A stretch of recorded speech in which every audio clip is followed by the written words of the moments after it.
Bem-vinda, mulher! Vamos continuar com a nossa leitura devocional, né? Você sabe o que significa devocional? Acho que nós já falamos nisso no encontro anterior, mas quero me repetir. Significa uma devoção. Então você está dando do seu tempo, da sua atenção, da sua vida, todos os dias um pouquinho ao Senhor.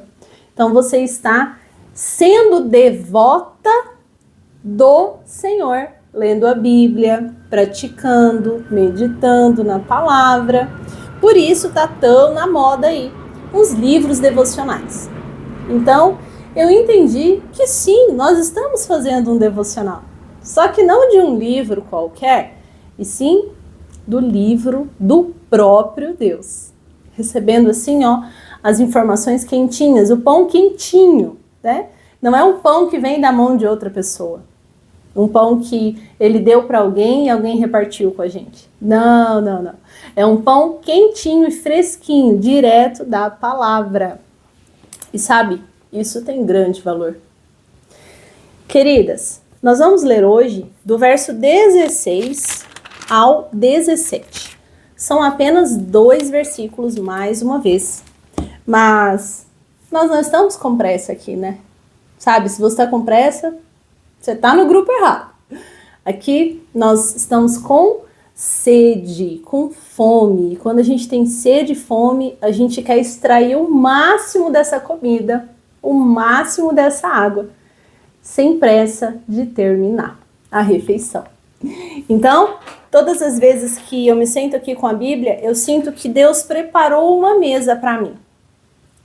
E aqui ele se manifesta, me dando a comida que eu preciso, a palavra, a direção, o conselho, a revelação, a direção.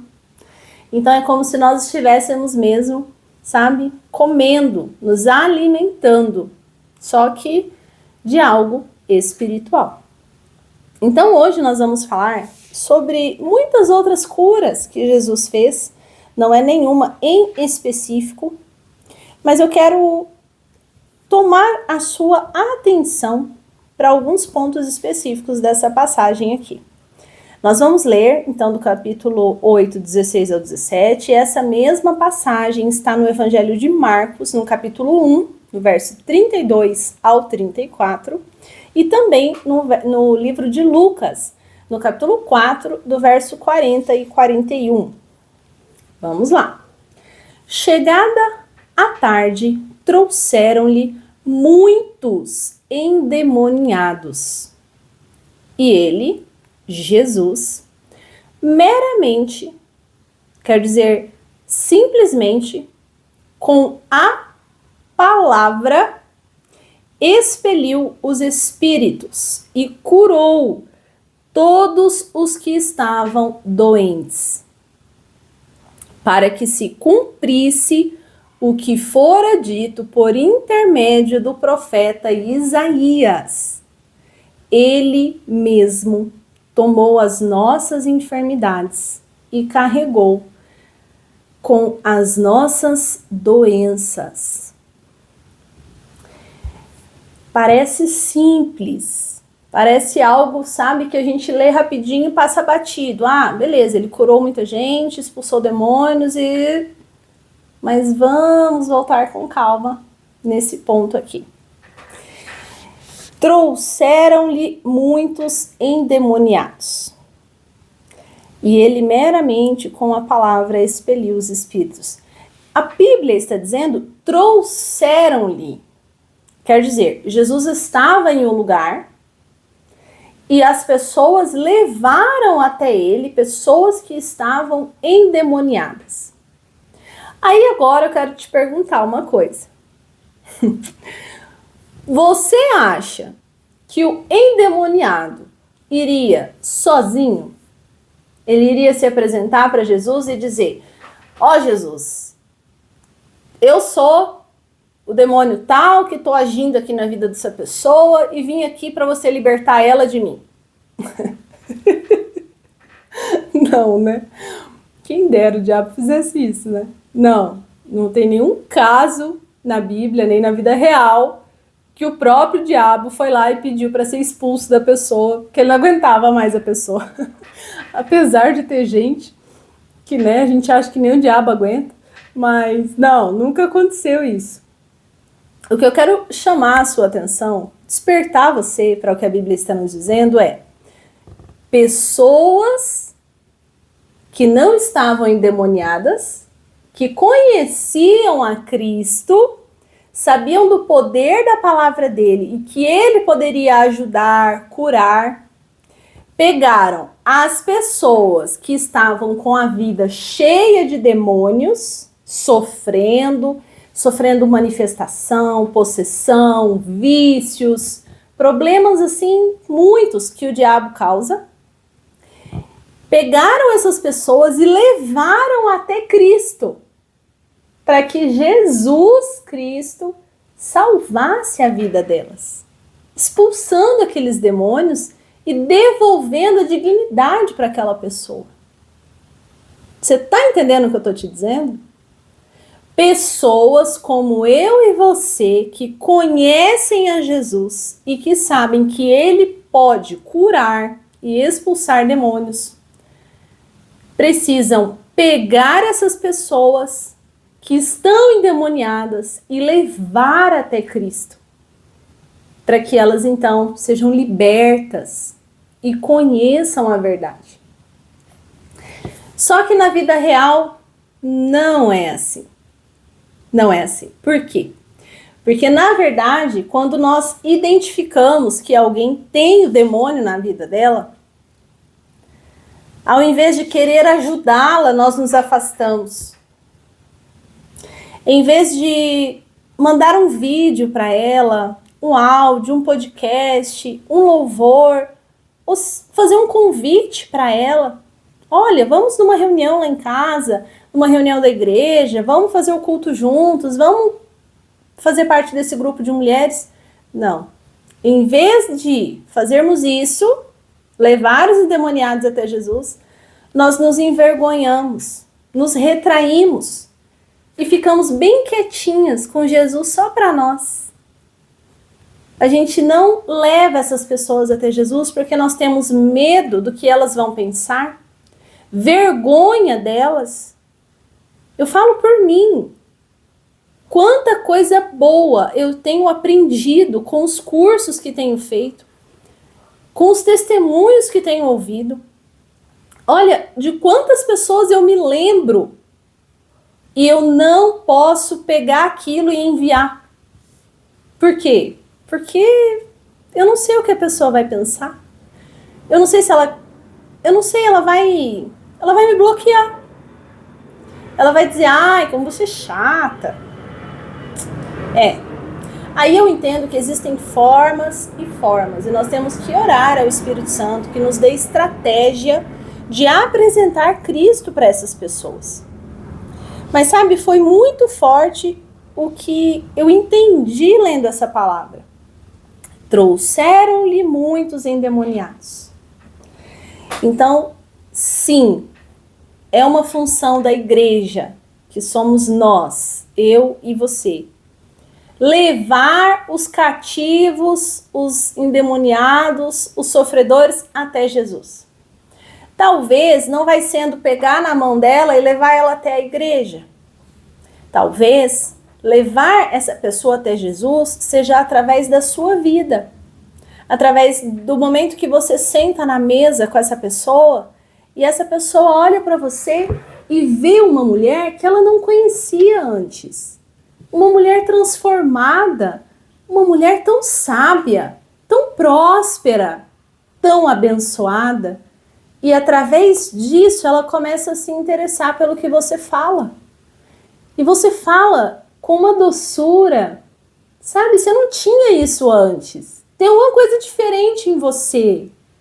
E pode ser através de simples momentos que você tem com essas pessoas que Jesus vai ser revelado a elas. E que os demônios vão bater retirada da vida dela. Porque quando uma pessoa está cheia de demônios, não é porque Deus quis assim. É porque a própria pessoa cheia de legalidades, né? Amante do pecado, dominada pelos prazeres da carne, ela convida os demônios para se sentarem à mesa com ela. Então, ela anda carregada de demônios. Então, essas pessoas devem conhecer Jesus. E você deve entender que não é só Jesus chegar que, bum, resolveu. Não. Jesus vai expulsar o demônio da vida dela. Mas quem vai expulsar o pecado que traz o demônio de volta é ela mesma. E se ela mesma não fizer isso, o demônio que saiu vai voltar. E vai voltar com uma galera. Porque a Bíblia diz que ele volta com mais 7. Por quê? Porque o demônio não quer sair das nossas vidas. Porque quando ele não está nas nossas vidas, ele está em lugares áridos e secos. É o que a Bíblia diz. Então ele passeia, não acha nada melhor e volta para a nossa vida. E ele só não vai ter acesso à sua mesa, à sua vida, à sua casa, se aquele pecado que você fazia não te governar mais. Aí quando ele chegar e tentar entrar por aquela porta, ele vai ver aquela porta fechada. Uai, ela não faz isso mais? Não. Uai, então não consigo entrar por aqui? Ela não mente mais? Não. Uai, então não dá. Vamos por essa outra aqui. Uai, ela não tá mais traindo o marido? Não. Tem uma coisa estranha? Não. Vamos ter que procurar. Vamos acampar ao redor dela aqui, que a Bíblia diz, o diabo está ao nosso derredor. Eu acho que eles conversam assim. Vamos acampar aqui ao redor dela, que uma hora nós vamos achar. Uma brecha tem que ter, em algum momento nós vamos encontrar. E aí eles ficam ali, esperando você dar oportunidade para que ele te acesse. E por isso é tão importante com que Jesus esteja, além do nosso lado, dentro de nós, dentro da nossa casa, dentro do nosso trabalho, da nossa mente, do nosso coração, da nossa boca, da nossa língua, do nosso celular, do nosso WhatsApp. Porque só existe 2, certo? No mundo espiritual. O que vem de Deus e o que vem do diabo. Então, se você não estiver cheia do que vem de Deus, não existe meio termo, não existe casa vazia. Ou é um, ou é outro. E você precisa estar consciente dos atos que você faz, das atitudes que você tem tido, que tem aberto ou fechado as portas para que o demônio não entre mais. Então, tão importante isso, né? E aí, olha, a gente está só na primeira frase. E depois a Bíblia diz assim: e ele, Jesus, meramente, quer dizer, simplesmente com a palavra expeliu. E depois curou todos os que estavam doentes. Queridas, só existe uma forma de você expulsar o demônio, que é com a palavra. Mas não é com a sua palavra, é com a palavra de Deus. Mas e se você não conhece a palavra de Deus, como é que você vai fazer? Aí Satanás vai, como é que o povo fala? Pintar e bordar na sua vida. E na vida de quantos mais existirem, né, por aí. Porque quando a pessoa não conhece a palavra, ela anda na guerra desarmada. Dela só apanha. Exército sem arma. Você está num exército, um soldado sem arma. Sem armadura e sem armamento. Aí, minha querida, o que vira? Vira isso aí, ó. Apanha de todo lado. E existem, sim, armas que o Senhor preparou e nos entregou através da palavra. Jesus diz que nos deu toda a autoridade para pisarmos serpentes e escorpiões e nenhum dano nos fará. Mas só não nos fará nenhum dano se o pezinho que você está pisando, a serpente e os escorpiões, estiver bem calçado com o evangelho. Se tiver algum furinho nesse sapato, pode saber que a serpente vai te picar. Por isso, tem tanta gente nessa lida, né, nessa jornada cristã, dizendo que Satanás está furioso, que o diabo está demais, que as lutas são grandes. Cuidado! É muito feio você dizer isso, viu? Porque quando um cristão está verdadeiramente em santidade, caminhando com o Senhor, o diabo não pode tocar nele. Então, se ele está tocando na sua vida, é porque Jesus não está lá. E você precisa estar atenta. Se você deseja que Jesus esteja, peça ao Senhor: o que eu faço para que o Senhor permaneça na minha casa? O que eu faço para que o Senhor permaneça no meu coração, na minha vida, com os meus filhos, no meu trabalho? Você precisa pedir a Jesus soluções, estratégias, ideias, entendimento, armas para se defender e fazer com que a sua vida transformada seja então livre dessa influência maligna que insiste ou insistia em te perseguir. E aí também no finalzinho diz assim: para que se cumprisse o que fora dito por meio do profeta Isaías. O livro de Isaías está no Antigo Testamento. Isaías foi um dos profetas maiores. E, sabe, só no livro de Isaías são mais de 100 profecias. Em toda a Bíblia são mais de 300 profecias sobre a vinda do Cristo. Sobre como seria, onde seria, o que ele faria, sua missão, o seu fim, a sua crucificação, a sua ressurreição. Então, quando a Bíblia diz aqui que Jesus disse que aconteceu isso para que se cumprisse a palavra do profeta Isaías, Jesus está reconhecendo o profeta do Antigo Testamento. Isaías nasceu, acho que uns 700 anos antes de Jesus. Isaías, sabe, falava com Deus, Deus falava e usava a boca dele, usava as mãos dele que registraram esse livro. Mas Isaías não conheceu Jesus de fato. Isaías era só um homem, servo, fiel e obediente ao Senhor, que escutava Deus, diretamente de Deus. Ele era um profeta, um homem de Deus. E ele escreveu coisas que se cumpriram com a vinda do Messias. O que eu quero te dizer com isso?